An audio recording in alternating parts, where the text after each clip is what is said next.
Ya, pemirsa, massa dari berbagai elemen menggelar aksi unjuk rasa di depan gedung DPR RI dengan tema piknik.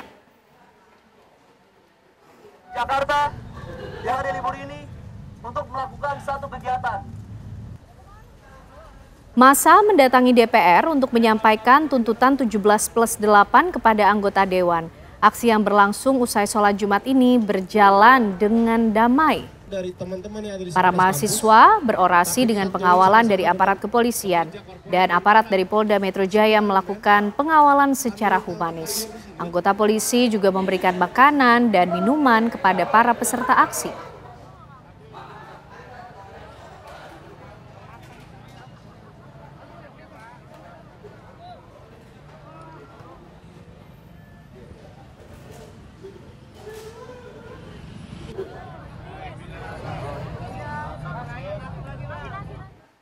Jajaran polisi dari Polda Metro Jaya menemui mahasiswa yang menggelar unjuk rasa di depan gedung DPR RI pada sore hari ini. Kabid Humas Polda Metro Jaya Kombes Ade Ari mengingatkan agar para demonstran turut menjaga penyusup. Tiba-tiba datang langsung mau merusuh. Sama-sama kita ingatkan, ini jangan sampai membuat nama dari pihak yang sudah menyampaikan pendapat terus sedang berorasi, tahu-tahu ada yang langsung merusuh. Itu faktanya seperti itu. Sejak tanggal 25, 28 itu fakta. Datang langsung merusuh. Ini yang kami tertibkan dan sebelumnya dilakukan imbauan. Itu ya. Kemudian tentunya setiap hari, jadi dalam SOP pelaksanaan pengamanan itu ada arahan-arahan dari pimpinan penanggung jawab pengamanan. Kemudian setelah kegiatan juga dilakukan evaluasi, analisis untuk hal-hal yang terbaik ke depan, ya. Sebelumnya pada hari Kamis kemarin, para aktivis hingga influencer mendatangi gedung DPR RI Senayan, Jakarta Pusat untuk menyerahkan tuntutan rakyat 17+8 atau 17 tuntutan jangka pendek dan 8 tuntutan jangka panjang. Setelah sempat berorasi beberapa saat, tuntutan rakyat 17+8 tersebut diterima langsung oleh Wakil Ketua Komisi 6 DPR RI fraksi Partai Gerindra Andre Rosiade dan anggota Komisi 6 DPR RI fraksi PDIP Rieke Diah Pitaloka. Salah satu tuntutan yang didorong penanganan jangka pendek adalah pembentukan tim investigasi kematian Afan, ojek online yang tertabrak kendaraan taktis polisi dan korban pelanggaran HAM. Sementara untuk waktu jangka panjang, salah satunya adalah reformasi DPR secara besar-besaran. 1,3 juta ton beras saat ini.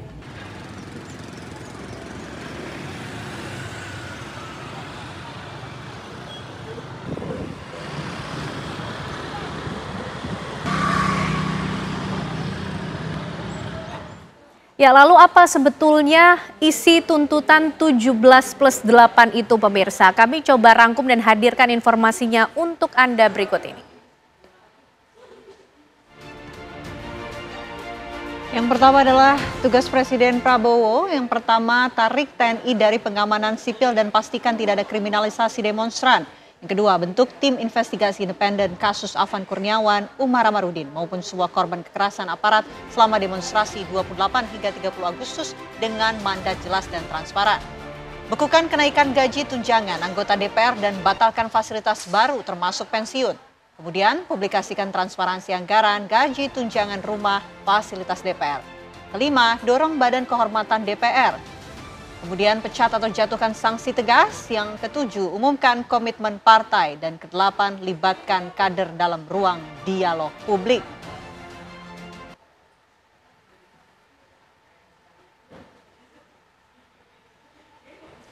Berikutnya nomor 9, bebaskan seluruh demonstran yang ditahan. Nomor 10, hentikan tindakan kekerasan pihak kepolisian. Dan yang berikutnya, segera kembali ke barak, tegakkan disiplin internal, komitmen publik TNI untuk tidak memasuki ruang sipil selama krisis demokrasi.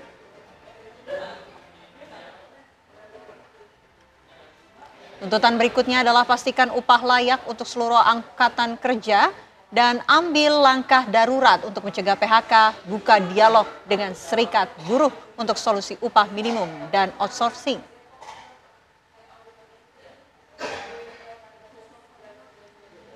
Selanjutnya pemirsa, ini adalah 8 tuntutan rakyat dalam jangka waktu 1 tahun. Yang pertama, bersihkan dan reformasi DPR besar-besaran, melakukan audit independen. Dan yang kedua, reformasi partai politik dan kuatkan pengawasan eksekutif. Yang ketiga, susun rencana reformasi perpajakan yang lebih adil. Dan berikutnya adalah sahkan dan tegakkan undang-undang perampasan aset koruptor. Yang kelima, reformasi kepemimpinan dan sistem di kepolisian agar profesional dan humanis. Berikutnya, TNI kembali ke Barat tanpa pengecualian. Perkuat Komnas HAM dan lembaga pengawas independen.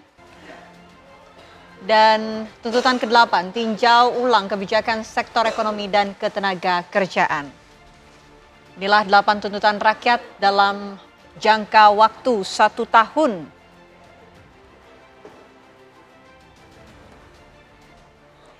Kita beralih kabar lainnya pemirsa, ratusan wisatawan memanfaatkan momen libur panjang Maulid Nabi untuk berkeliling kota dengan menggunakan Bandung Tour on Bus atau bandros.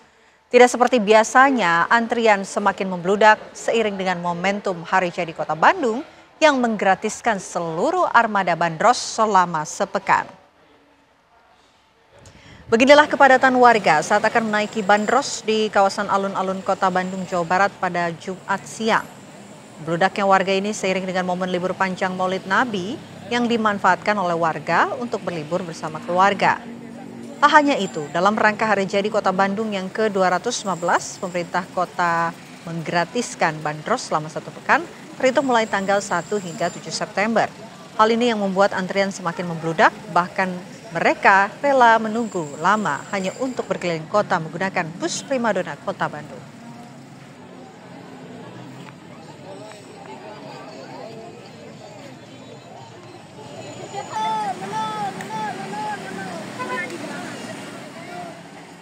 Ya pemirsa, hari pertama libur panjang Maulid Nabi Muhammad, kawasan Puncak Bogor mulai mengalami kepadatan kendaraan.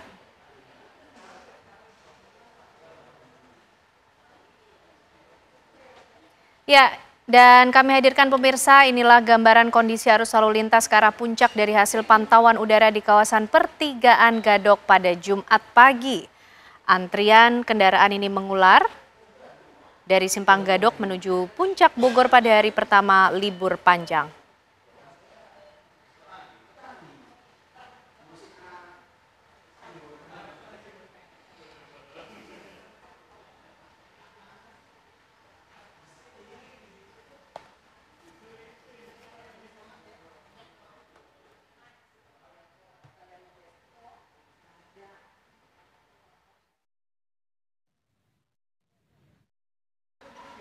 Ya pemirsa, tadi Anda menyaksikan Breaking News TV One di mana Wakil Ketua DPR RI Sufmi Dasko Ahmad menyampaikan respon dari DPR terkait dengan 17+8 tuntutan. Ada beberapa poin yang disampaikan berupa pembatalan tunjangan rumah bagi anggota DPR, kemudian moratorium kunjungan ke luar negeri, dan memberhentikan sejumlah tunjangan seperti telepon, transportasi, dan beberapa hal lainnya, serta anggota DPR yang dinonaktifkan tidak dibayarkan hak tunjangannya. Ya, DPR juga tadi mengatakan telah menindaklanjuti surat dari Mahkamah Kehormatan Dewan MKD berkaitan dengan penghentian gaji dan juga tunjangan anggota DPR terhadap anggota yang telah dinonaktifkan. Dan pemirsa, kami jeda terlebih dahulu. Apa kabar Indonesia Malam akan kembali dengan menghadirkan informasi Presiden Prabowo Subianto memanggil para Menteri Merah Putih dalam rapat terbatas di Istana Merdeka Kamis kemarin. Kami hadirkan informasi selengkapnya untuk Anda sesaat lagi.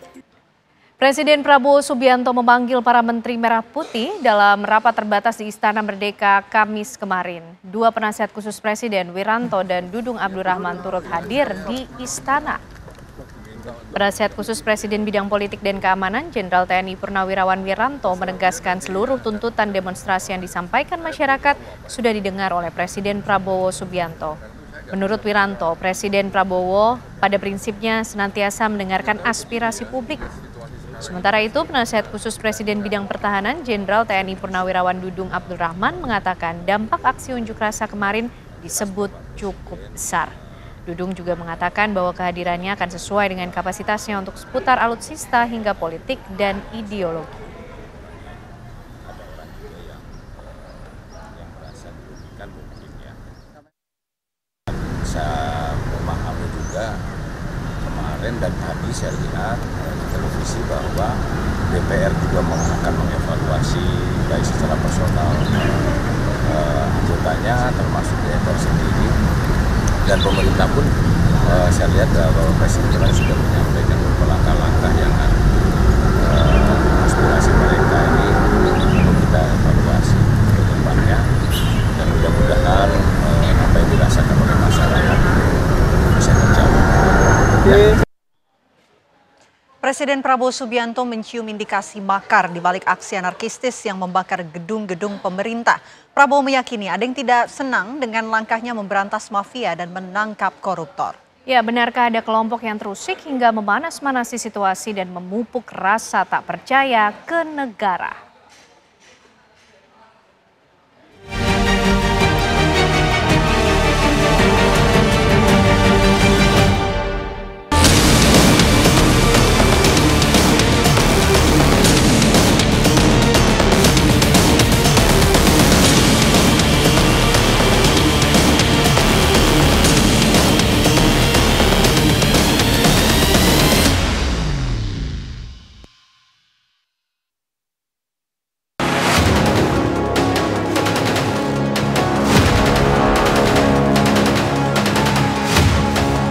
Istana mengendus ada yang tak beres di balik aksi yang diiringi perusakan, pembakaran, dan penjarahan. Presiden Prabowo Subianto bahkan terang-terangan menyebut adanya indikasi ke arah makar. Di mata Prabowo, pembakaran gedung-gedung pemerintah hingga fasilitas umum menunjukkan adanya kegiatan merusak demokrasi dan mengganggu kehidupan rakyat. Yang benar-benar salah adalah yang buat kerusuhan. Sampai rakyat tidak berdosa, korban. Sulawesi Selatan 4 ASN, orang tidak bersalah, orang tidak berpolitik, korban.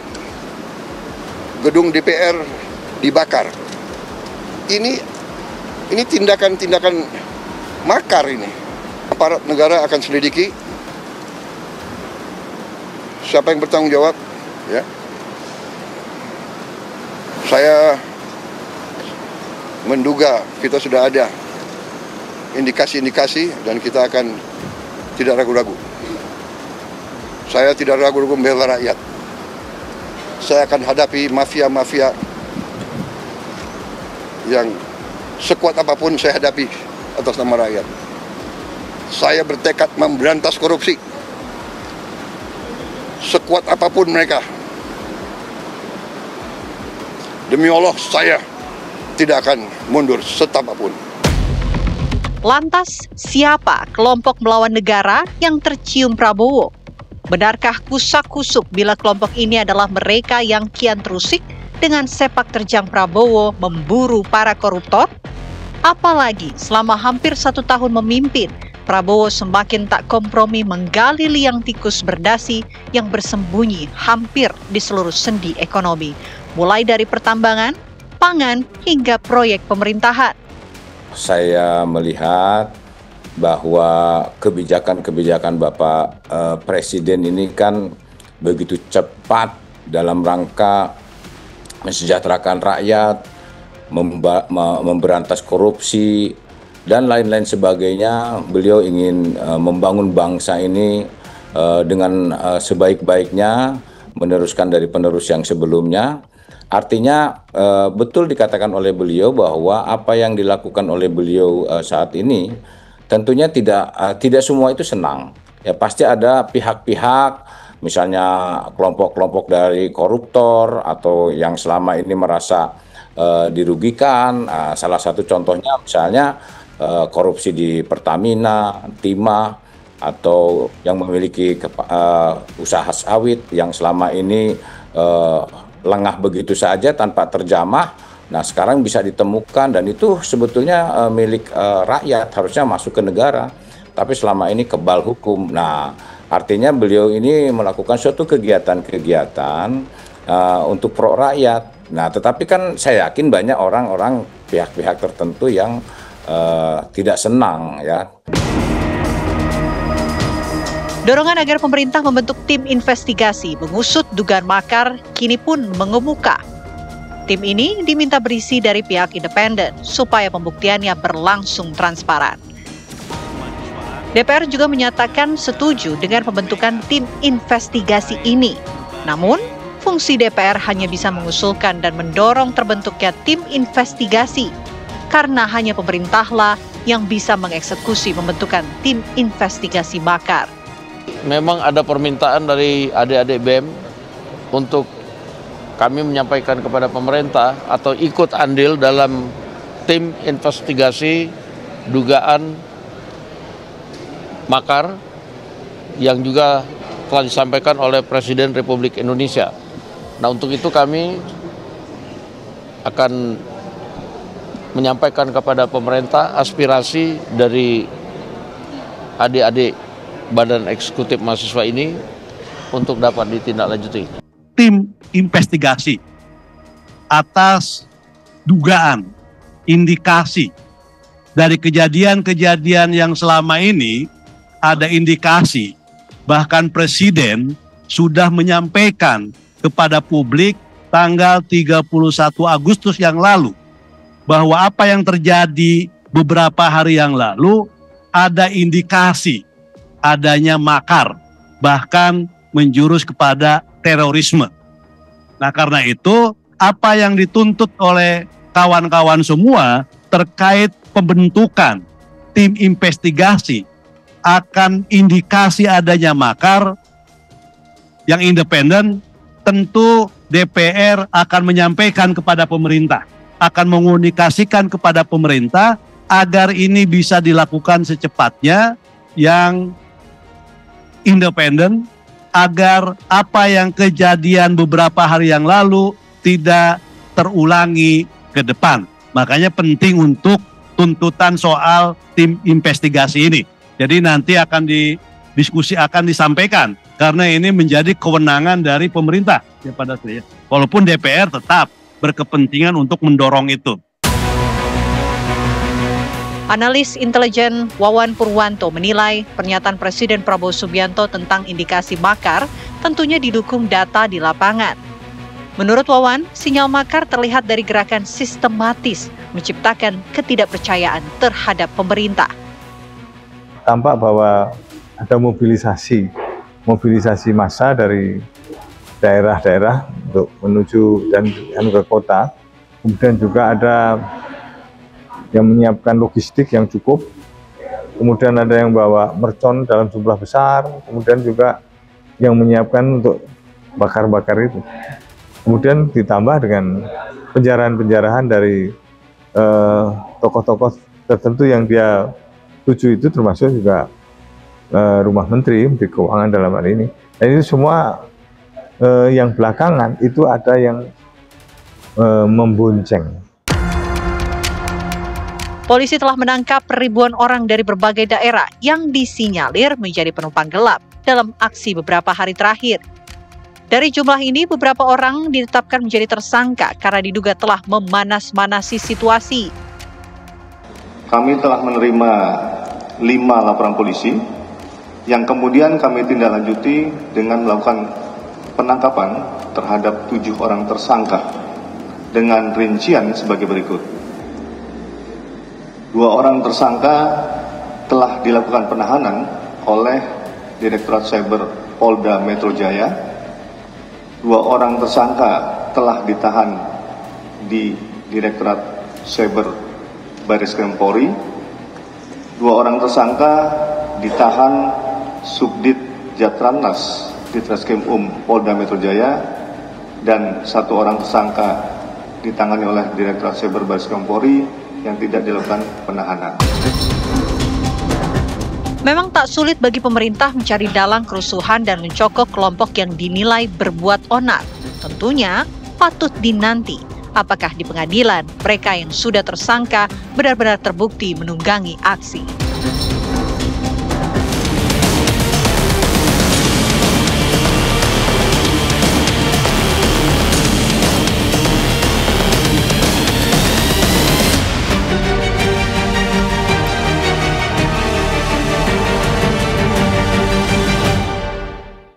Ya, pemirsa, gerakan masyarakat yang terjadi sejak 25 Agustus sejatinya menjadi gerakan moral untuk mendesak DPR membatalkan beragam kebijakan yang dinilai tidak pro rakyat.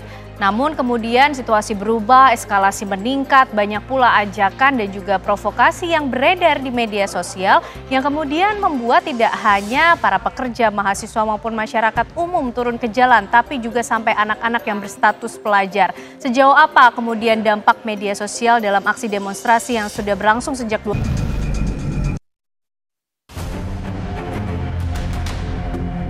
Gerakan masyarakat yang terjadi sejak tanggal 25 Agustus sejatinya merupakan gerakan moral mendesak DPR untuk membatalkan sederet kebijakan yang dianggap tidak pro rakyat. Namun situasi berubah cepat saat solidaritas pasca tewasnya Afan berubah menjadi sentimen negatif yang menyasar banyak hal. Eskalasi tidak hanya meningkat di lokasi-lokasi yang menjadi tempat aksi unjuk rasa berlangsung, namun hiruk-pikuk juga begitu dirasakan di dunia maya. Beragam pendapat dan argumentasi berseliweran menyikapi situasi yang berkembang di tanah air, termasuk dugaan, ajakan hingga kalimat provokasi begitu mudah ditemukan di media sosial.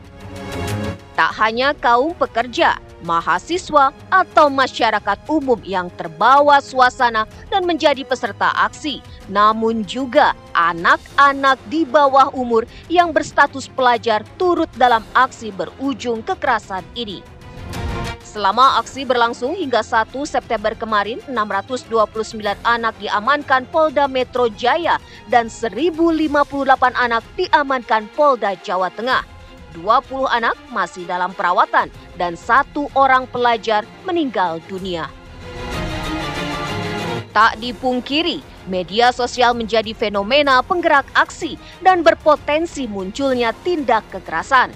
Lalu bagaimana pemerintah mampu mengambil pelajaran berharga di masa yang akan datang terkait penggunaan medsos dalam menyampaikan dan menyebarkan pendapat? Sejauh apa media sosial berperan dalam aksi sejak 25 Agustus hingga hari ini? Bagaimana upaya untuk mencegah anak terlibat dalam aksi unjuk rasa berakhir dengan kekerasan? Ya pemirsa, gerakan masyarakat yang dimulai sejak 25 Agustus sejatinya menjadi gerakan moral mendesak DPR ini untuk membatalkan sejumlah kebijakan yang dinilai tidak pro rakyat. Namun situasi berubah, eskalasi ini terjadi berikut juga dengan banyaknya informasi, argumen, pendapat, hingga ajakan maupun juga provokasi yang beredar di sosial media. Akhirnya tidak hanya pekerja, mahasiswa, masyarakat, tapi juga anak-anak di bawah umur yang berstatus pelajar ini ikut dalam aksi demonstrasi yang sayangnya berakhir pada kerusuhan. Lalu sejauh apa kemudian peran dari sosial media dalam aksi demonstrasi, pemirsa? Malam hari ini kita akan membahasnya bersama dengan sejumlah narasumber yang sudah bergabung di Apa Kabar Indonesia Malam. Ada Irjen Pol Purnawirawan, Pak Arianto Sutadi, Penasihat Ahli Kapolri. Selamat malam Pak Arianto, sehat ya Pak?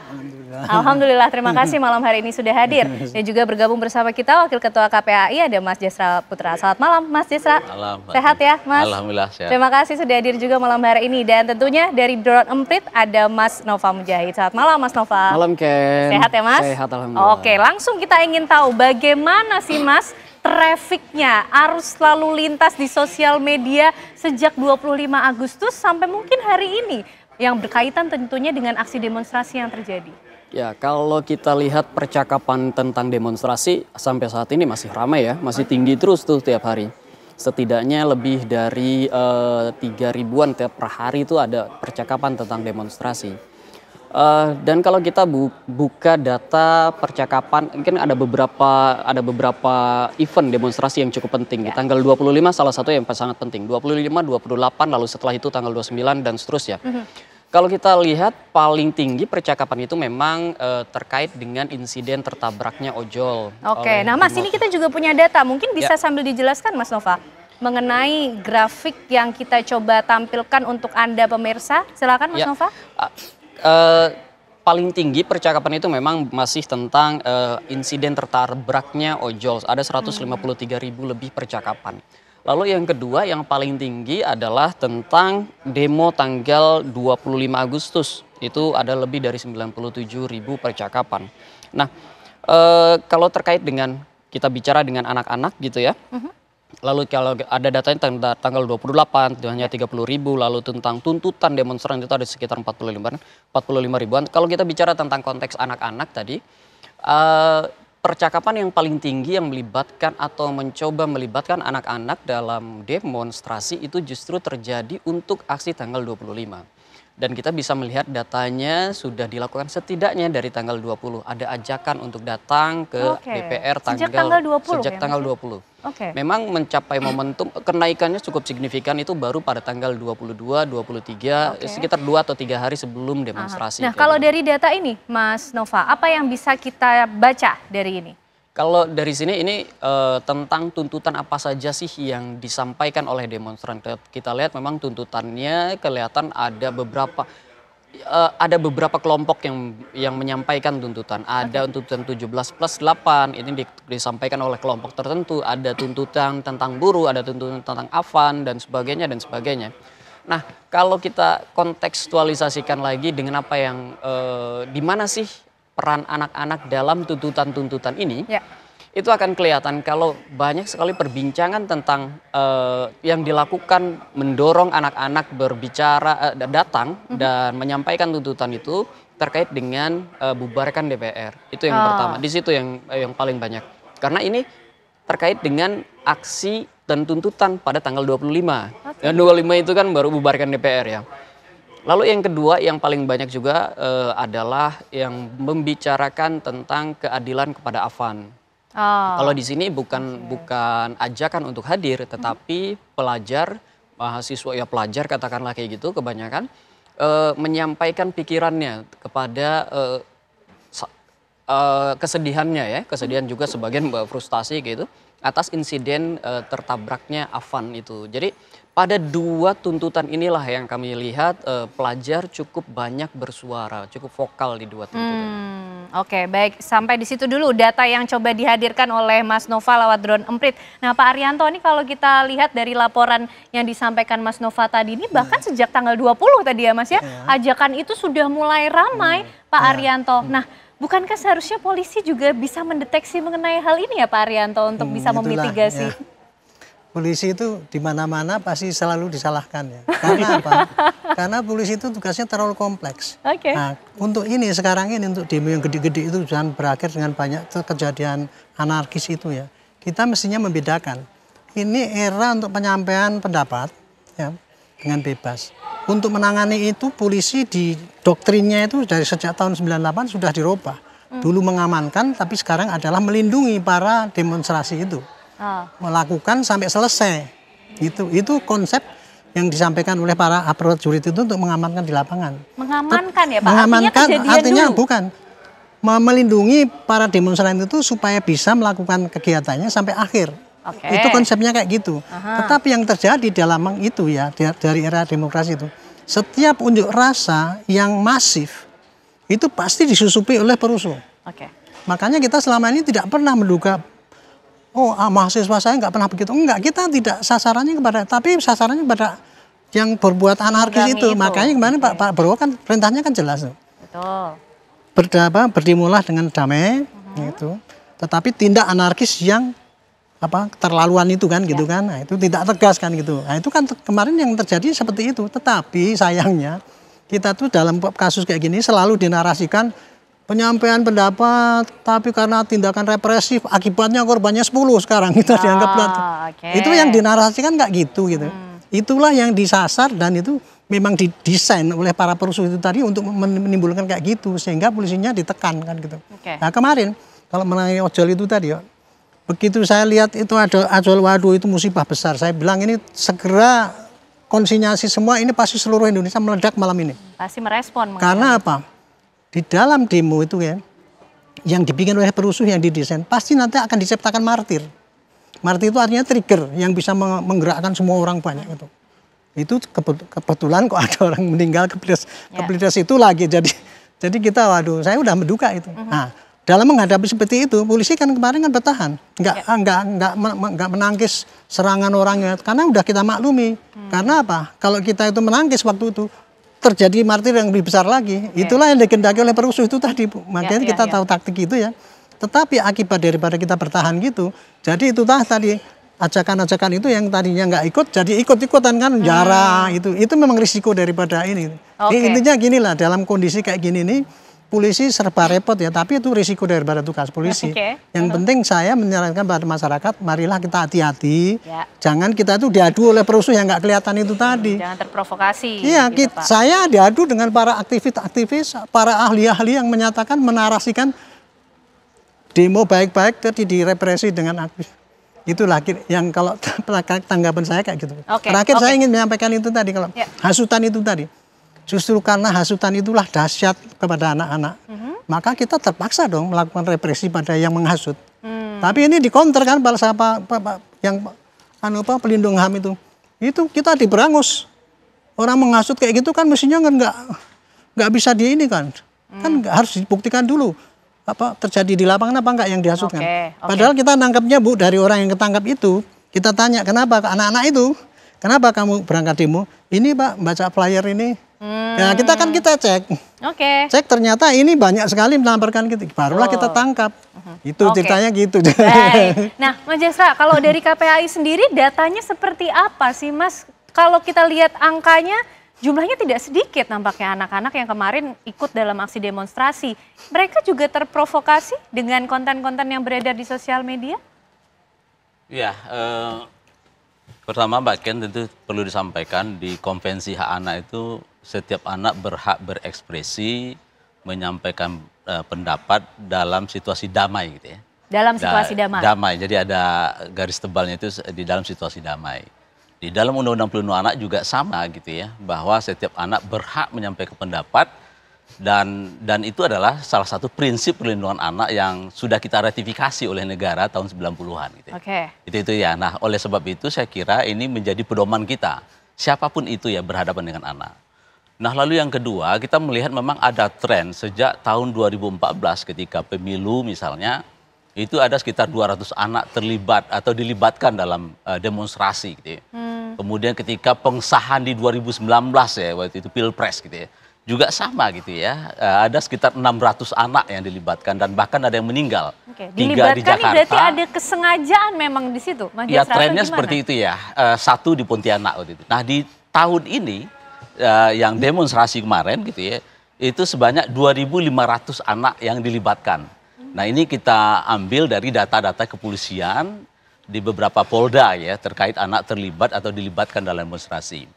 Nah, kita melihat memang ada tren satu, ajakan anak-anak ini memang melalui media sosial rata-rata. Ketika kita melakukan pengawasan, baik itu di Jakarta, di beberapa daerah, karena kita juga punya Komisi Pelindungan Anak Daerah gitu ya. Dan mereka memang datang diajak oleh seniornya, kemudian mendapatkan flyer tadi ya, mulai di tanggal 20 itu sudah kita baca juga gitu, harus berani, harus datang menyampaikan pendapat. Itu narasinya gitu. Seperti itu memang ya? narasi sangat kuat sekali gitu ya, untuk katakanlah anak-anak kita itu untuk datang gitu ya. Nah, kemudian kita juga melihat ada juga mereka itu tren datang itu ada 3 orang, ada 11 orang, tapi nggak banyak-banyak gitu. Tapi sudah berkumpul saja dengan jumlah yang cukup banyak. Nah, jadi kita melihat cukup kuat narasinya untuk katakanlah anak terlibat atau dilibatkan dalam situasi itu. Nah, sehingga karena tadi ya situasi demonstrasi yang tidak damai, kemudian kita lihat situasi-situasi yang di mana anak mengalami situasi kekerasan, bahkan kita melihat anak-anak yang dipukul gitu ya, diborgol juga, kemudian dibuka bajunya gitu ya. Padahal di dalam sistem peradilan pidana anak kita tidak boleh begitu gitu ya.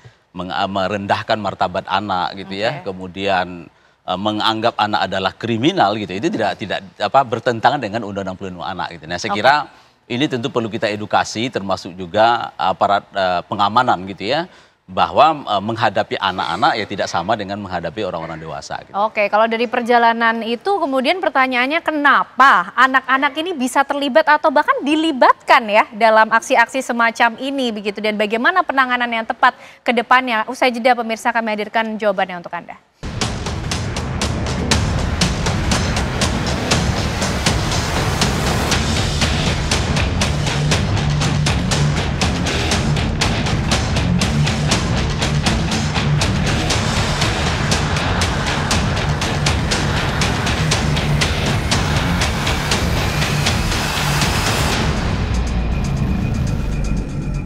ditimbulkan martir lagi. Ya baik pemirsa, kita lanjutkan perbincangan malam hari ini. Mas Nova, ini tadi kalau kita tahu dari laporannya KPAI, nampaknya anak-anak dalam setiap aksi terlibat atau justru bahkan dilibatkan begitu ya.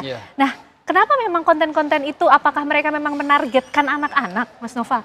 Saya tidak tahu apakah mereka menargetkan anak-anak, tetapi yang saya tahu konten-kontennya dan narasi-narasi yang dibangun itu memang membangun kebanggaan. Coba kalau kita lihat ketika anak-anak datang, ketika anak STM datang, itu pasti akan disambut dengan kalau dilihat videonya di TikTok, di Instagram gitu, anak-anak STM datang itu mereka seolah-olah dipersepsikan sebagai hero yang ada di depan melindungi kakak-kakaknya kayak gitu, lalu mereka berhadapan langsung dengan polisi. Nah, konten-konten seperti ini ya yang memancing emosi anak-anak untuk datang gitu berpartisipasi dalam demonstrasi, itu yang justru banyak sekali yang kuat saya lihat di media sosial, konten seperti itu.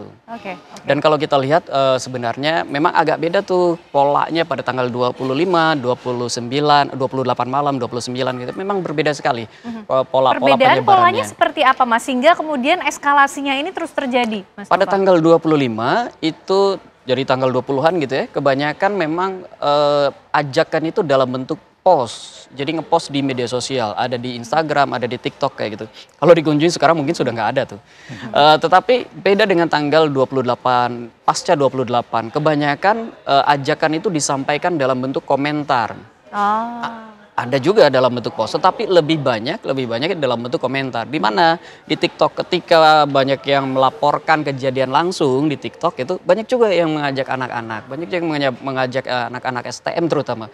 Ketika banyak ada post-post di Instagram, terutama yang anak-anak yang heroik gitu, itu komentarnya langsung ke anak-anak dan itu semakin menambah pride tersendiri gitu ya untuk anak-anak. Kita lihat di media sosialnya. Yang tidak kita bisa lihat adalah sebesar apa konten ini menyebar dari grup WA ke grup WA antara pelajar. Itu yang tidak bisa kita lihat. Oh oke. Baik. Nah Pak Arianto tadi bicara soal apa yang disampaikan oleh KPAI Mas Jasra. Ini penting untuk digarisbawahi soal perlindungan anak dalam situasi-situasi semacam ini. Sedangkan Pak Arianto kalau kita lihat di lapangan kemarin pihak kepolisian melakukan tindakan-tindakan represif. Yang kelihatan itu kan. Betul. Bagaimana Kenapa? Pak Arianto? Itu masalahnya begini, anak itu paling bagus untuk menimbulkan martir.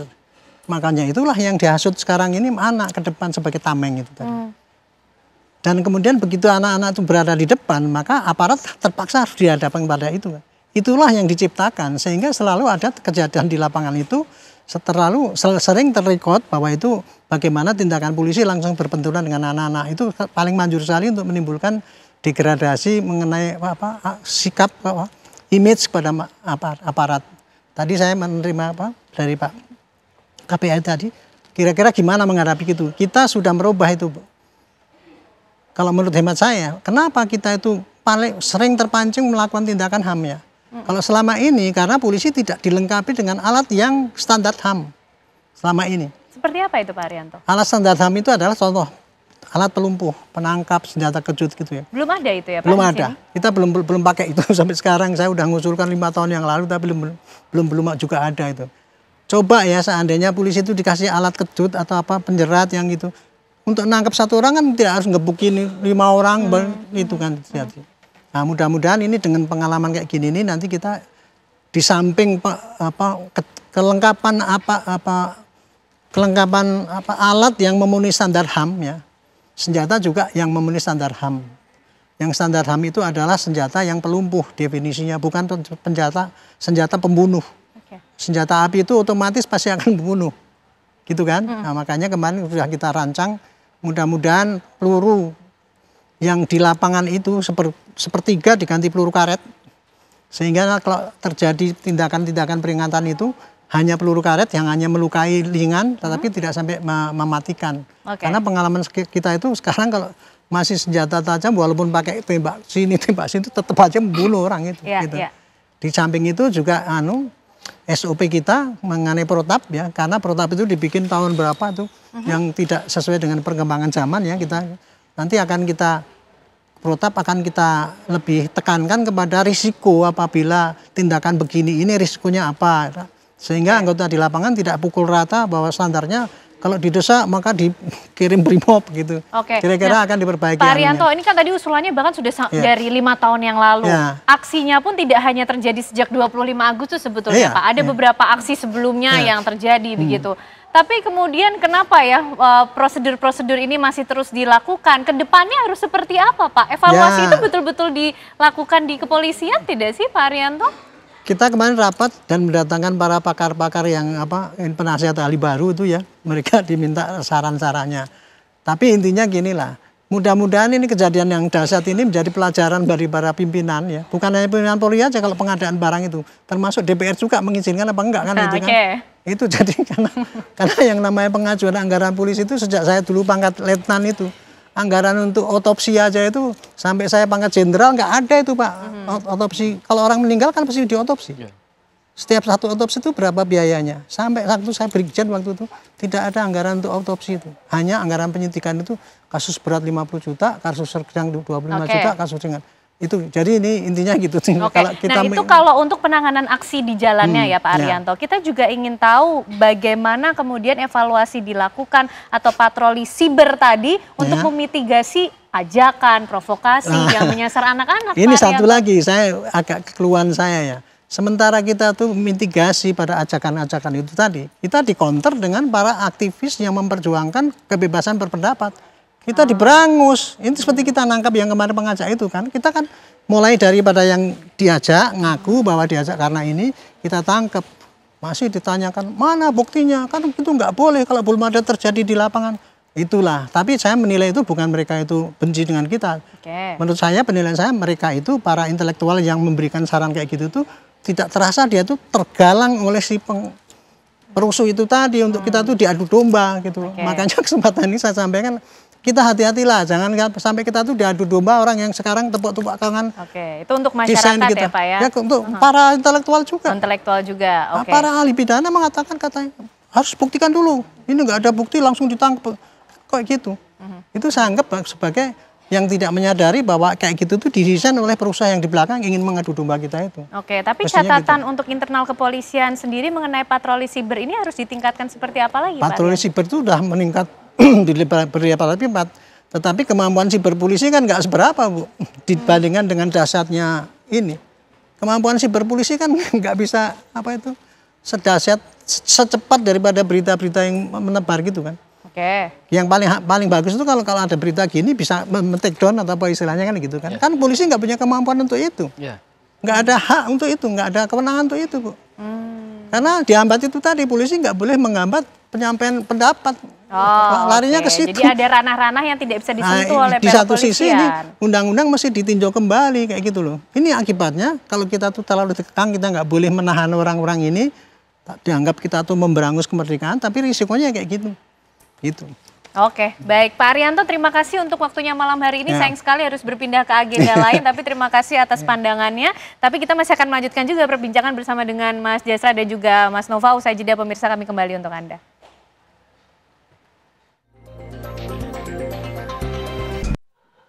Ya, pemirsa, kita lanjutkan pembahasan mengenai seruan aksi yang kemudian ramai dilakukan, sifatnya provokasi di media sosial. Mas Jasra, ini kalau dari KPAI pasti juga punya data, angkanya kan tidak sedikit ya anak-anak yang kemudian terlibat atau dilibatkan. Ada yang ditahan juga, kemudian mungkin ada yang dirawat. Sejauh ini penanganannya seperti apa? Dan mungkin termasuk bisa dijelaskan pola-pola yang disampaikan ke anak-anak atau pelajar ini gimana sih sebetulnya Mas? Ya, jadi sejak tanggal 25 kita sebetulnya sebelumnya sudah melakukan pengawasan ya, terutama di patroli cyber juga kita lakukan dengan kemampuan terbatas tentunya. KPAI melakukan juga ya? Kita juga melakukan itu dan termasuk juga aduan soal flyer tadi ya, ajakan ayo berkumpul, kemudian kamu harus berani gitu ya, kita akan berkumpul di jam, dan bahkan saya juga cek gitu ya, karena di 2019 juga terjadi menggerakkan K-popper juga gitu ya. Jadi flyer itu masuk ke K-popper ini gitu ya. Saya juga cek ada anak teman ya yang juga bergabung di situ, apakah ada nggak masuk ajakan itu. Katanya ada, narasi itu juga ada gitu ya. Jadi memang pola-pola ini sama dengan 2019 sebetulnya. Nah kemudian memang rata-rata anak-anak ini hari ini kan dipulangkan ya, karena ya pendekatan anak tentu berbeda dengan pendekatan orang dewasa. ada mungkin sekitar 1 atau 2 anak yang masih ditahan gitu ya. Kita juga melakukan pengawasan, tetap memakai sistem peradilan pidana anak gitu ya. Karena kalau kita lihat sebabnya itu kenapa anak melakukan itu kan harus dilihat lebih utuh gitu ya. Kenapa dia melakukan tindak pidana, kenapa dia datang dan seterusnya. Walaupun pada prinsipnya kekerasan itu tidak boleh dibenarkan gitu, termasuk juga anak gitu ya. Maka ketika anak melakukan kekerasan, maka sistem peradilan pidana anak itu harus diterapkan gitu ya, dan hak-hak anak harus dihadirkan gitu ya. Misalnya tidak boleh merendahkan martabat anak, kemudian penahanan tidak boleh 1 kali 24 jam gitu ya. Kalau memang unsur-unsur pidananya tidak ditemukan, maka dia harus dikembalikan gitu. Itu cukup kuat desakan kita kemarin beberapa daerah agar ini diselesaikan secara cepat gitu ya. Nah, kemudian juga kita melihat seperti apa pola-pola yang dibangun gitu ya. Ya, rata-rata memang melalui media sosial gitu. Maka kemarin ketika tanggal 29 kita melakukan rapat koordinasi dengan Kementerian dan Lembaga dan Pemda agar dilakukan upaya-upaya mitigasi, yaitu terutama bagaimana misalnya pembelajaran jarak jauh gitu ya, PJJ, terutama daerah-daerah yang terdampak di demonstrasi. Nah, kemudian yang kedua, dengan PJJ ini setidaknya ada kontrol yang berlapis terutama dari orang tua. Karena rata-rata ketika anak berada di kantor polisi diamankan oleh kepolisian, orang tua nggak tahu gitu ya. Dia menangis dan seterusnya gitu ya. Nah, saya kira ini memang situasi-situasi di media sosial kita yang kita berharap ya situasi-situasi berulang ini harus dilakukan upaya pencegahan gitu. Seharusnya sehingga tidak berulang lagi. Negara kan tidak boleh kalah ya. Dia harus memitigasi apalagi anak gitu ya. Karena anak ini tadi ya sangat mudah dipengaruhi. Kemudian apalagi ujaran-ujaran kebencian itu ya dia tidak memikir panjang-panjang, pokoknya datang saja dulu gitu ya. Walaupun niatnya sebetulnya untuk viral gitu ya. Karena ada juga anak-anak kita dengan hadir di demo, kemudian foto-foto, konten gitu ya. Dia nggak tahu berisiko dengan dirinya. Nah, karena ketika kerusuhan dia pada akhirnya mengikuti alur itu. Gitu. Baik. Nah, Mas Nova, menarik nih ketika kita coba membaca bagaimana perilaku netizen atau para pengguna media sosial ini, Mas. Apa bahasanya, algoritma kah? Kemudian bagaimana traffic atau jam-jam seperti apa yang kemudian biasa dimanfaatkan untuk mengajak, memprovokasi para pelajar sehingga mereka bergerak begitu? Bagaimana juga kekuatan repost dan retweet di sosial media itu, Mas Nova? Kalau kita lihat yang datang di media sosial, yang datang ke lapangan, anak-anak dan kemudian diamplifikasi di media sosial, biasanya itu anak-anak STM terutama datangnya kan sore setelah mereka selesai sekolah tuh. Jadi ketika teman-teman kakak-kakak mahasiswanya sudah mulai ada pendekatan yang represif dari aparat, kemudian biasanya teman-teman atau anak-anak STM ini akan datang pada sore hari gitu, biasanya itu setelah sekitar jam 4, jam 5 mereka datang gitu kan. Jadi gelombangnya nggak putus tuh ya, Mas ya? Tuh, jadi ketika mereka mundur, anak-anak inilah yang masuk kayak gitu. Nah, kalau dilihat kapan sih ajakannya di media sosial, biasanya itu dilakukan pada hari itu.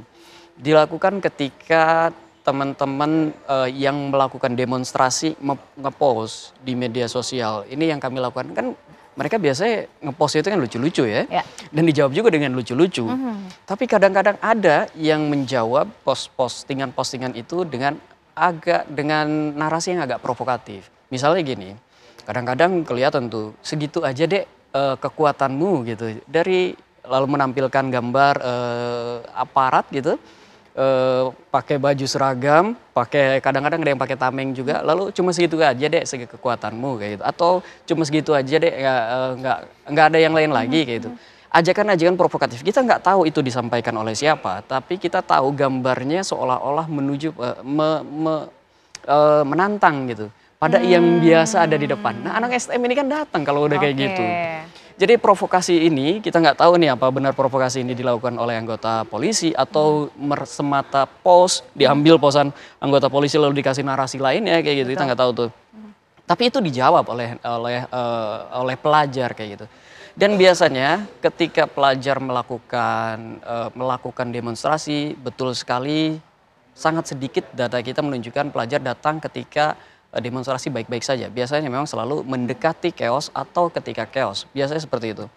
Dan ketika pelajar terlibat dalam kekerasan itu, biasanya kan ada konflik dengan pelajar, ada konflik dengan aparat, kadang-kadang mereka juga mendapatkan apa ya bahasanya, bisa dikatakan barang jarahan lah gitu, Mbak. Oh, oke.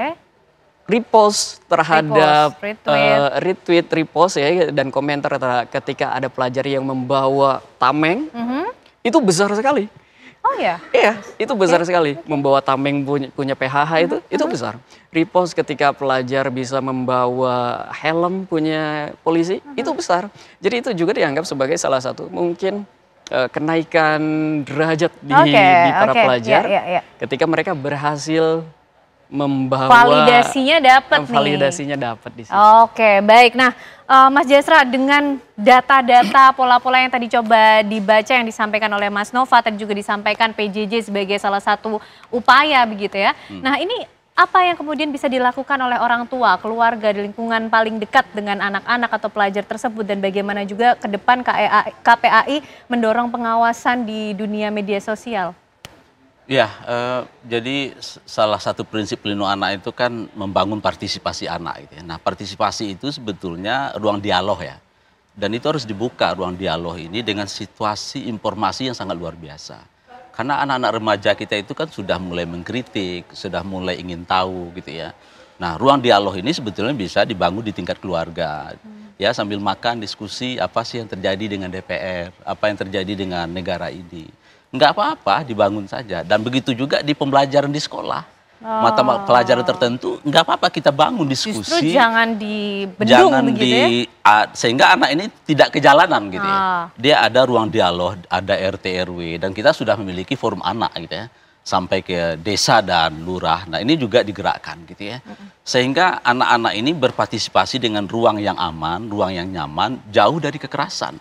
Dan yang terpenting juga dalam membangun partisipasi anak ini adalah ada feedback orang dewasa tentang dirinya gitu ya. Karena ketika dia menyampaikan pendapat tentang dirinya dan kepentingan dirinya, maka itu harus ada feedback yang harus dijelaskan ya, harus disampaikan. Sehingga dia tidak hanya menyampaikan pendapat saja. Nah, oleh sebab itu ke depan saya kira pemerintah, apa yang dilakukan oleh Pak Prabowo mengundang parpol, mengundang para tokoh-tokoh, begitu juga anak ke depan gitu ya. Anak-anak kita juga di ruang-ruang dialog ini dibuka di dalam diskusi di IG, TikTok dan seterusnya. Kita bangun ruang yang digunakan itu oleh ruang-ruang yang ada di mereka. Karena dari 84 juta anak itu menurut Asosiasi Pengguna Jasa Internet 30 jutanya sudah berada di media sosial. Nah, ini saya kira ini kan sangat mudah kita bangun media-media platform yang juga bertanggung jawab bagaimana anak-anak kita ini tercerahkan gitu ya. Sehingga ketika dia ada katakan sesuatu informasi yang hoax dan seterusnya, dia bisa mengkonfirmasi secara cepat gitu. Nah, dan ini ke depan yang harus kita dorong dan KPAI tentu harus memastikan itu. Karena sejatinya anak-anak ini yang justru menjadi harapan bangsa ke depan dan harus dijaga.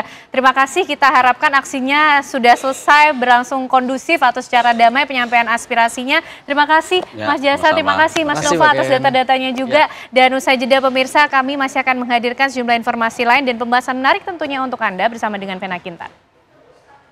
Pemirsa, usai jeda, Apa Kabar Indonesia Malam akan menghadirkan pembahasan diplomat Kemenlu RI Zetro Leonardo Purba tewas ditembak di Peru. Akankah kasus ini diutus tuntas dan bagaimana sejauh mana perlindungan yang diberikan kepada diplomat di luar negeri? Kami akan membahasnya untuk Anda sesaat lagi.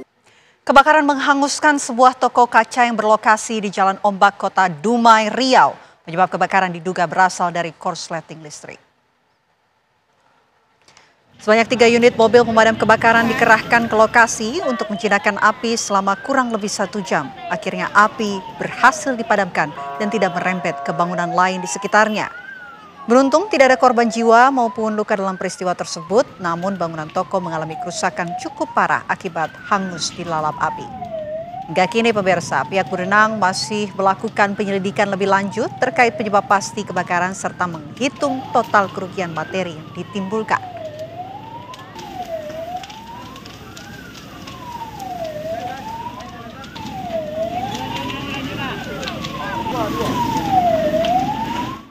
Kawanan rampok bersenjata api menyatroni sebuah minimarket yang buka 24 jam di Kecamatan Mauspati, Magetan, Jawa Timur. Inilah video rekaman CCTV milik minimarket yang memperlihatkan sebuah minibus berwarna putih datang dan parkir di halaman minimarket tersebut. Terlihat 3 orang berjaket dan berpenutup wajah langsung keluar dari dalam minibus dan masuk ke dalam minimarket. Tanpa basa-basi, para pelaku langsung menodongkan senjata api jenis pistol ke arah pegawai minimarket yang tengah menata rak dagangan. 2 karyawan yang dipaksa tiarap di lantai dan 1 kasir diminta membuka berangkas dan menyerahkan uang kepada pelaku. Usai menggasak uang tunai senilai 15 juta rupiah dari berangkas, para pelaku langsung kabur meninggalkan lokasi. Sejumlah saksi yakni 3 karyawan minimarket dan warga telah dimintai keterangan. Kasus ini kini tengah ditangani Satreskrim Polres Magetan untuk dilakukan pengembangan penyelidikan.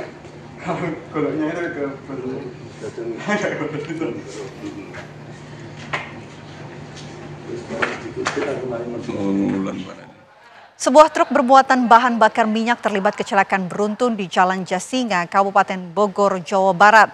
Diduga truk BBM mengalami gagal pengereman hingga menabrak belasan kendaraan. Sebanyak 12 kendaraan terlibat kecelakaan beruntun di Jalan Raya Jasinga, Desa Bunar, Kabupaten Bogor, Jawa Barat pada Jumat pagi. Dalam rekaman video amatir warga, terlihat truk BBM menabrak sejumlah kendaraan, mulai dari truk dan motor hingga ringsek. Beruntung truk BBM jenis Pertalite tidak meledak dan tidak minyak berceceran ke jalan raya. Kecelakaan bermula dari truk bermuatan BBM melintas dari arah Lewiliang menuju Cigudeg dengan kecepatan sedang. Setibanya di tanjakan Cigelung, Kecamatan Cigudeg, truk mengalami gagal rem sehingga kendaraan melaju cepat menurun, sontak kendaraan yang ada di depannya diseruduk, termasuk kendaraan dari lawan arah. Akibatnya sejumlah pengendara roda 2 mengalami luka-luka. Tidak ada korban jiwa atas insiden ini. Arus lalu lintas di kedua arah macet panjang akibat kecelakaan beruntun tersebut.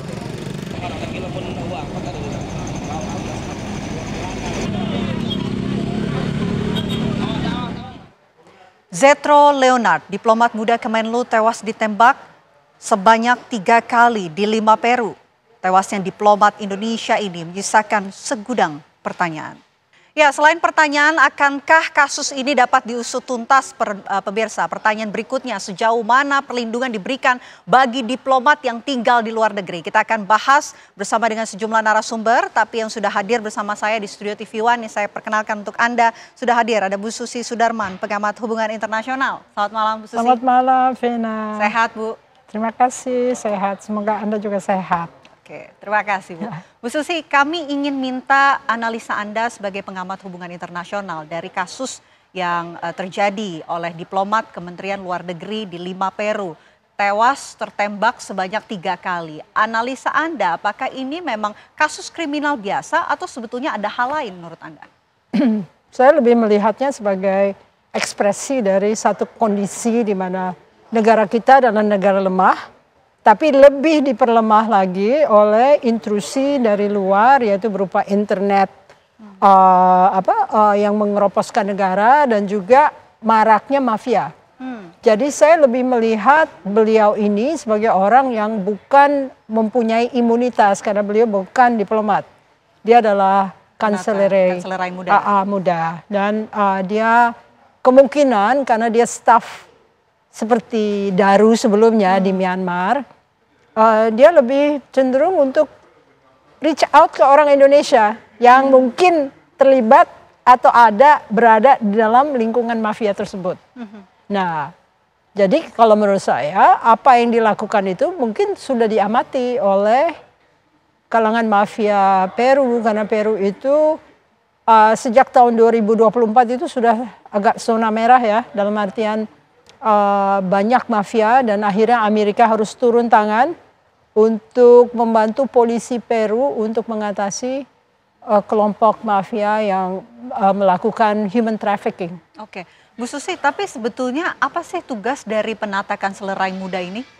Dia katanya sih urusan uang, keuangan, dana pelaksanaan kerja-kerja diplomatis KBRI ya. Tetapi kan mungkin sebagian itu adalah untuk menolong orang juga ya, mungkin ya, dana taktis untuk menolong orang Indonesia yang sedang bermasalah. Jadi ini mulainya sejak Bu Retno Marsudi. Jadi kawan saya cerita bahwa dia punya teman menghubungi dia karena ada saudaranya terlibat dalam human trafficking. lalu langsung menghubungi Bu Retno dan Bu Retno menyatakan bahwa 5 tujuan dari Kemenlu itu harus dibantu dalam 5 tahun, yaitu pertama menjaga kedaulatan Indonesia, kedua menjaga keselamatan warga negara Indonesia, yang ketiga adalah mendorong diplomasi ekonomi. Jadi karena sudah ada ada steps-nya, ada langkah-langkah sebelumnya, jadi dia hanya melanjutkan apa yang menjadi kebijakan Kemenlu, sekalipun misalnya Kemenlu sekarang beralih ke wilayah-wilayah yang kurang membidik perlindungan kepada warga negara, lebih pada kehadiran di dalam diplomasi internasional. Oke, Bu Susi, ini kami juga sudah terhubung ya dengan Pak Ito Sumardi, Komjen Pol Ito Sumardi, selaku Dubes Myanmar 2013-2018. Selamat malam Pak Ito. Selamat malam Mbak Vena, selamat malam Bu Susi. Ingin meminta pandangan dari Pak Ito sebagai orang yang juga pernah bertugas sebagai duta besar di Myanmar, begitu Pak, tentu memahami tugas dan juga job desk dari diplomat ataupun kalau Zefro ini kan tugasnya ini sebagai penata kanselerai muda, begitu Pak. Kami ingin tahu lebih detail, ini sebetulnya tugasnya, job desk-nya apa dari penata kanselerai muda ini Pak Ito? Ya, baik Mbak Vena. Tentunya kami ingin menyampaikan dulu untuk tugas pokok dari seorang duta besar dan diplomat itu di satu negara akreditasi adalah yang pertama adalah melindungi warga negara Indonesia yang berada di sana. Yang kedua, melindungi kepentingan-kepentingan yang terkait dengan masalah sosial, politik, dan ekonomi ya di sana. Kemudian kalau untuk namanya kita ada home staff ya. Home staff itu macam-macam, ada yang politik, ekonomi, sosbud, kemudian kanselar, dan juga protokol. Mereka mempunyai job description yang berbeda-beda. Nah, kalau almarhum ini kan baru 5 bulan ya Pak ya, bertugas di Peru setelah penugasan sebelumnya di Australia kalau tidak salah. Kami selalu melakukan koordinasi ya, kebetulan saya juga tergabung dalam salah satu member Forum Duta Besar Republik Indonesia yang kita juga membahas kasus yang di Peru, dan ini kasus yang pertama kali terjadi ya Pak ya. Karena untuk sifat penugasan seorang duta besar ataupun diplomat itu juga tergantung daripada kerawanan daerahnya. Ada daerahnya yang sifatnya adalah sangat rawan atau merah seperti daerah yang berkonflik ya, seperti di Afghanistan, di Irak, di Yaman dan lain sebagainya. Kemudian juga ada yang memang daerah-daerah yang seperti Myanmar, Filipina, Thailand ya, yang memang ada potensi terjadinya kemungkinan kerawanan terhadap keamanan para diplomatnya. Kemudian ada daerah-daerah yang mungkin negara-negara yang termasuk aman. Nah, untuk daerah Peru ini, sebagaimana Bu Susi sampaikan, memang termasuk daerah yang rawan. Karena di sana tingkat kriminalitasnya, baik kartel narkoba maupun juga kejahatan-kejahatan yang sifatnya terorisme atau konflik itu sangat tinggi ya. Sehingga yang kami bisa lakukan, kebetulan saya juga melakukan koordinasi dengan teman-teman di NCB Interpol ya. Saya sampaikan agar Polri juga bisa untuk bekerja sama dengan Kemlu, tentunya minta akses ya, supaya kita juga bisa mendapatkan izin untuk bisa mengikuti penyelidikan di sana ya terhadap kasusnya. Karena kan kalau untuk mengungkap satu kasus kejahatan, tentunya Indonesia memiliki kemampuan yang lebih dibandingkan daripada rekan-rekan yang berada di negara-negara Amerika Latin. Nah ini saya juga nggak tahu sampai sejauh mana apakah pihak Kemlu sudah meminta kepada pemerintah Peru untuk bisa melibatkan dari Kemlu termasuk dari kepolisian Indonesia, karena kita punya jaringan Interpol di seluruh dunia sehingga kita juga mempunyai hak untuk bisa ikut di sana, Mbak. Saya kira ini yang sekarang sedang dilakukan, dan kalau menurut analisa saya sebagai mantan Kabar Reskrim, ini adalah betul-betul suatu pembunuhan yang direncanakan.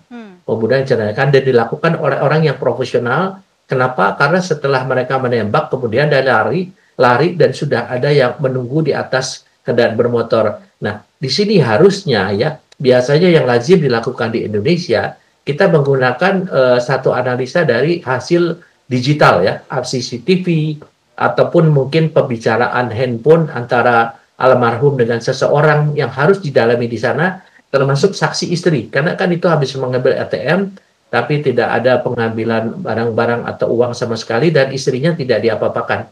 Jadi memang sasaran pokoknya adalah almarhum. Sehingga ini memang yang perlu didalami adalah semua jejak digital almarhum dengan pihak-pihak lain yang mungkin harus segera dilakukan penyelidikan. Dan ini kalau di Kepolisian Indonesia sudah sangat terbiasa untuk melakukan penyelidikan untuk forensik digitalnya. Demikian, Mbak Leni. Oke. Pak Ito, kita ingin dapat gambaran seberapa besar resiko dari tugas almarhum ini. Mengenai job desk ataupun jabatan dari almarhum ini kan penata kanslerai muda, Pak. Biasanya itu tugasnya apa? Adakah tugas-tugas yang bersentuhan dengan kasus ataupun kriminalitas begitu di negara bersangkutan, Pak Ito? Nah, saya kira kalau menurut saya dari job desk yang saya alami selama hampir 5 tahun menjadi duta besar, nah itu tidak ya Mbak ya, karena itu biasanya yang bersentuhan biasanya dari staf atau atas politik ya, atau mungkin yang keamanan yang biasanya dipegang oleh Adhan ya. Jadi ini memang satu hal yang menurut saya ganjil ya. Apakah memang ada satu permasalahan pribadi antara almarhum dengan seseorang yang berada di sana? Nah ini hanya bisa ditentukan melalui hasil penyelidikan forensik atau digital dari mungkin hubungan komunikasi yang bersangkutan, saksi-saksi, teman kerja maupun istrinya. Nah ini saya kira mungkin yang harus kita kawal ya Mbak ya. Karena bagaimana kita tahu kalau sekarang kan katanya dari Kepolisian Peru sedang melakukan investigasi bersama kejaksaan di sana. Tapi mungkin kan pola investigasinya mereka berbeda dengan investigasi yang dilakukan oleh teman-teman di Barreskrim Polri ya. Saya kira mungkin kalau nanti dari pihak Kemlu bisa memfasilitasi untuk bisa melibatkan mengirimkan ahli-ahli untuk pengungkapan kasus kriminal dari Polri, saya kira itu akan lebih baik, sekaligus juga memberikan satu pengawasan. Jangan sampai nanti dari pihak negara tersebut melakukan penyelidikan tapi mungkin ya dalam tanda kutip kurang profesional atau kurang serius ya, karena bukan melibatkan warga negara sendiri.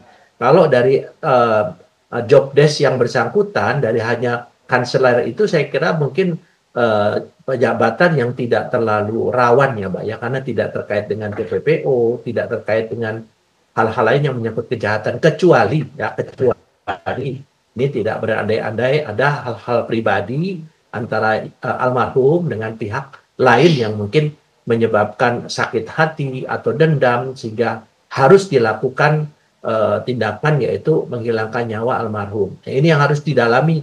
Ini kalau keterlibatan dari Kemlu, dari KBRI, kemudian juga dari Kepolisian Indonesia, kalau difasilitasi akan lebih memudahkan untuk bisa kita mendapatkan gambaran sesungguhnya kasus ini yang terjadi apa peristiwanya dan motifnya apa.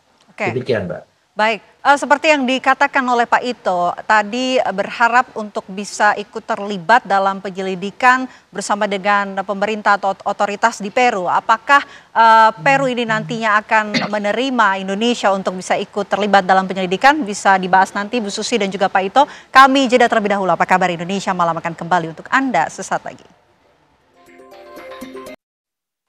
Saya selaku pimpinan Kementerian Luar Negeri merasakan duka yang begitu mendalam.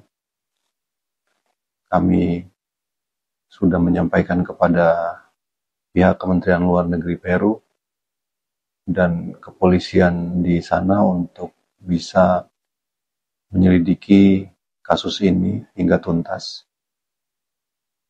Kami juga sudah melakukan pembicaraan lewat telepon kepada Ibu Priscilia, istri almarhum, dan juga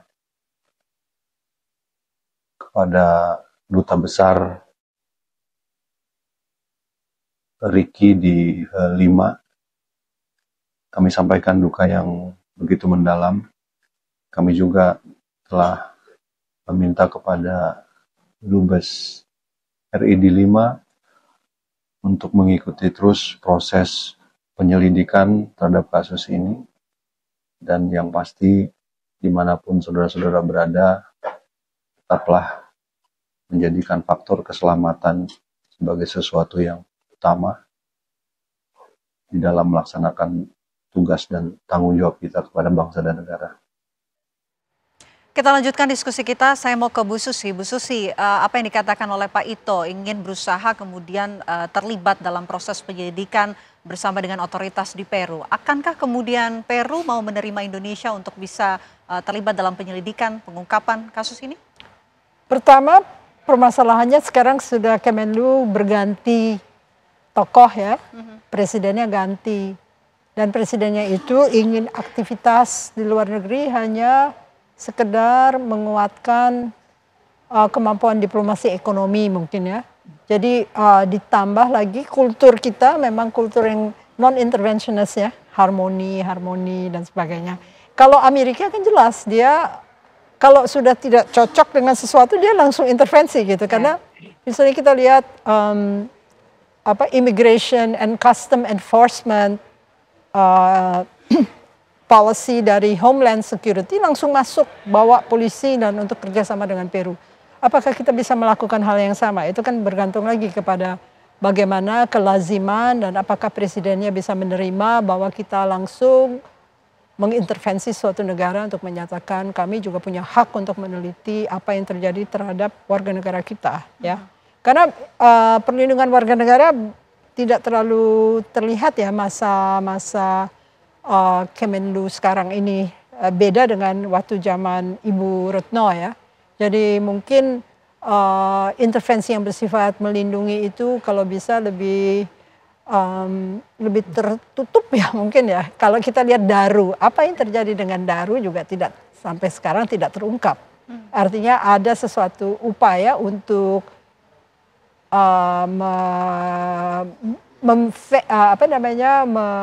melindungi hal-hal yang sensitif karena memang negara sedang menghadapi tantangan yang luar biasa besar, yaitu persoalan perekonomian.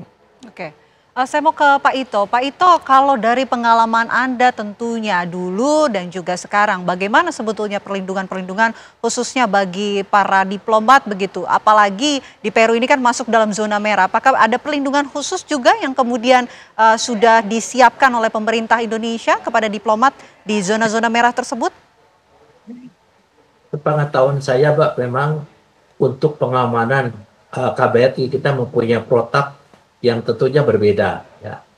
Meskipun di daerah Amerika Latin termasuk daerah yang rawan, jadi setahu saya perlindungannya itu kita ya makanya bagaimana kita melindungi agar para diplomat kita berhati-hati ya, karena kita tidak tahu apa yang dilakukan. Nah, sekarang yang saya sampaikan untuk bagaimana kita meminta bantuan ya atau meminta peluang untuk bisa bekerja sama. Memang prinsip dasar satu negara tidak boleh secara sepihak campur tangan dalam proses hukum di negara lain, kecuali ada persetujuan melalui perjanjian timbal balik atau konvensi internasional atau permintaan resmi daripada negara yang kebetulan terkait ya. Jadi pada negara Indonesia ini ada diatur dalam undang-undang.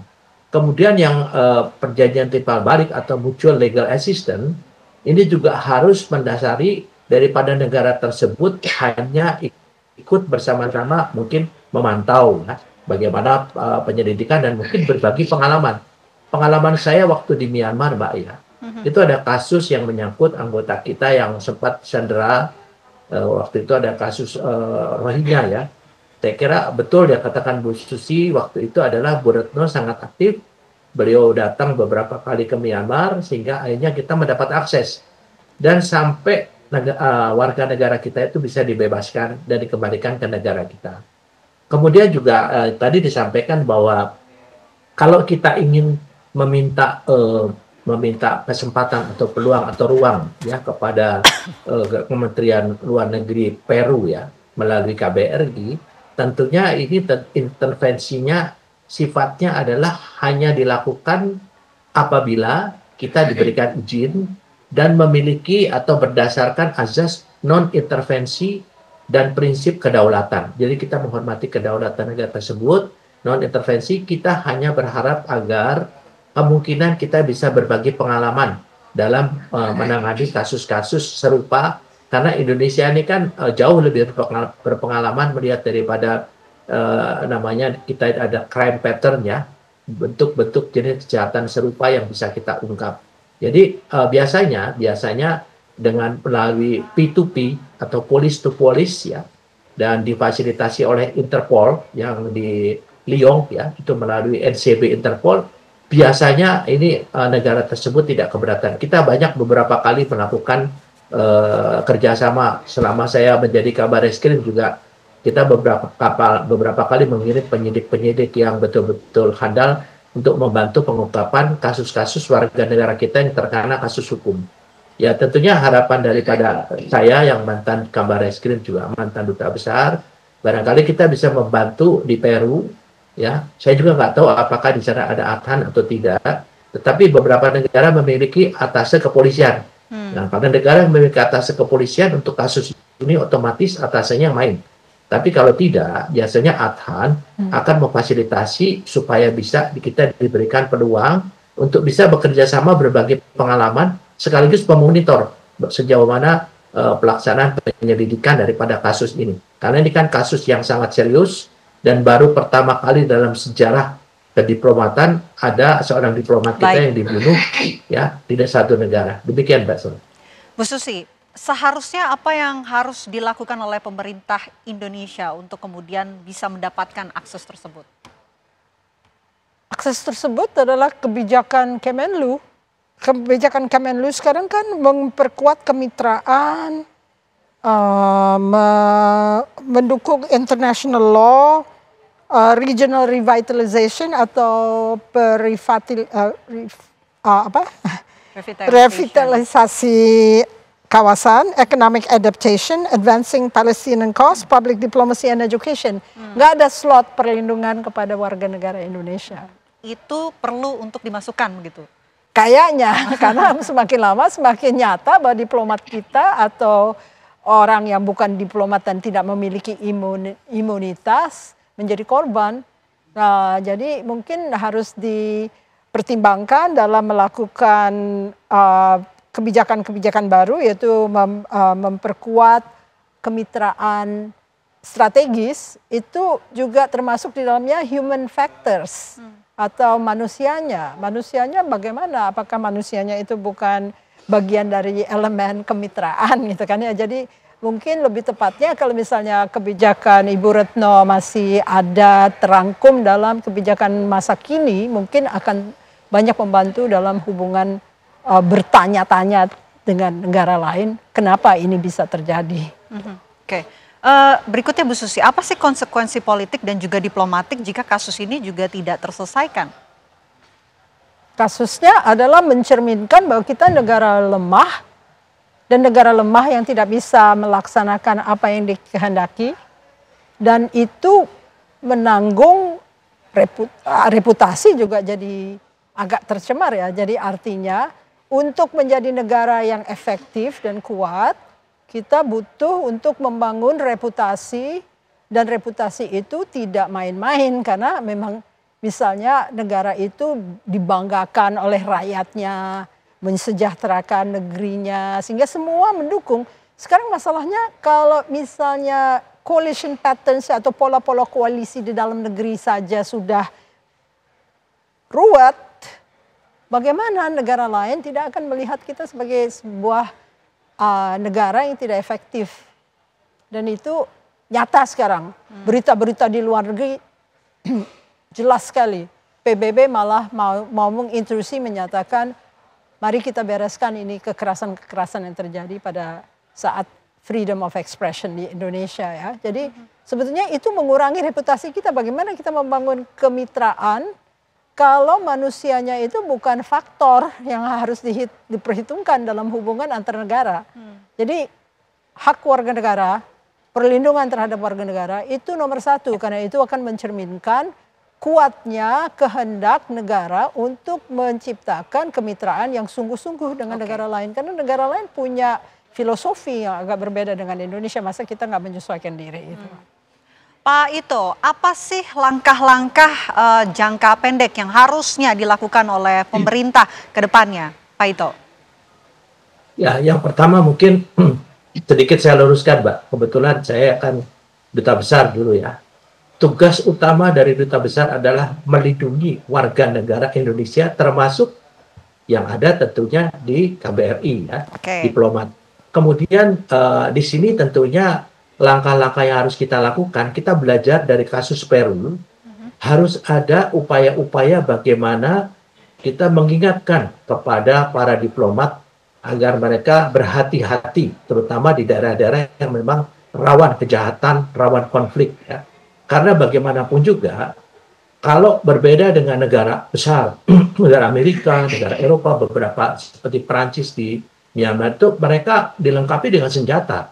Tapi kalau di kita, dari diplomat kita itu tidak diizinkan ya, kecuali ada perjanjian kerjasama dengan negara tersebut. Jadi di sini memang kembali kepada masing-masing personil, ya. Namun demikian kasus yang terjadi di Peru ini menjadi tanggung jawab sepenuhnya daripada KBRI, karena memang tugas utama KBRI atau kedutaan besar melindungi setiap warga negara, baik yang di diaspora yang ada di luar ataupun personil-personil yang di KBRI. Sehingga ini nanti jangka pendeknya tentu harus menjadi satu bahan evaluasi. Kalau terjadi kasus seperti ini, apa yang harus dilakukan? Kita kan punya jalur di sana, misalnya atas pertahanan, atas kepolisian. Kalau tidak ada, tentunya harus ada satu SOP sendiri, di mana otomatis Kemlu akan membuka satu perjanjian atau kepada negara yang akreditas itu apabila ada kasus menyangkut kasus kejahatan atau kasus pidana, tentunya harus ada pelibatan bantuan hukum baik dari Indonesia maupun dari KBRI sendiri. Itu langkah utama langkah jangka pendek yang harus dilakukan, yaitu mengevaluasi dan menentukan satu langkah-langkah jangan sampai kasus ini terjadi kembali. Demikian, Pak. Baik, tentu kita nantikan bagaimana perkembangan terbaru dari pengungkapan kasus tewasnya diplomat di Peru ini. Zetro, kita nantikan bagaimana perkembangannya. Terima kasih Bu Susi sudah hadir di Apa Kabar Indonesia Malam. Terima kasih juga Pak Ito sudah bergabung bersama kami. Selamat malam. Dan pemirsa, kami hadirkan informasi lainnya untuk Anda. Setelah seluruh korban ditemukan, kini operasi pencarian dan pertolongan terhadap helikopter yang jatuh di kawasan Mantewe, Kabupaten Tanah Bumbu resmi ditutup. Dalam konferensi pers bersama Gubernur Kalsel, Haji Muhyiddin, Kapolda Kalsel, Pangdam Mahmula Warman, serta Forkopimda, Direktur Operasi SAR Laksamana Pertama TNI Yuda Bramantyo menyatakan operasi SAR pencarian helikopter pada hari ini resmi ditutup. Seluruh korban yang ditemukan dalam kondisi meninggal dunia telah diserahkan kepada tim disaster Victim Identification DVI Polri untuk dilakukan otopsi di Rumah Sakit Bayangkara Banjarmasin. Diketahui helikopter tipe BK117D3 berangkat dari Bandara Gusti Samsir Alam Kota Baru menuju Bandara Cilik Riwut Palangkaraya, Kalimantan Tengah pada Senin 1 September 2025 pagi. Namun di langit Mantewe mengalami masalah hingga akhirnya jatuh dan terbakar. Ini bisa mengubah supaya yang terbaik bagi pencarian ini. Dari situlah kemudian kita berusaha untuk mengevakuasi.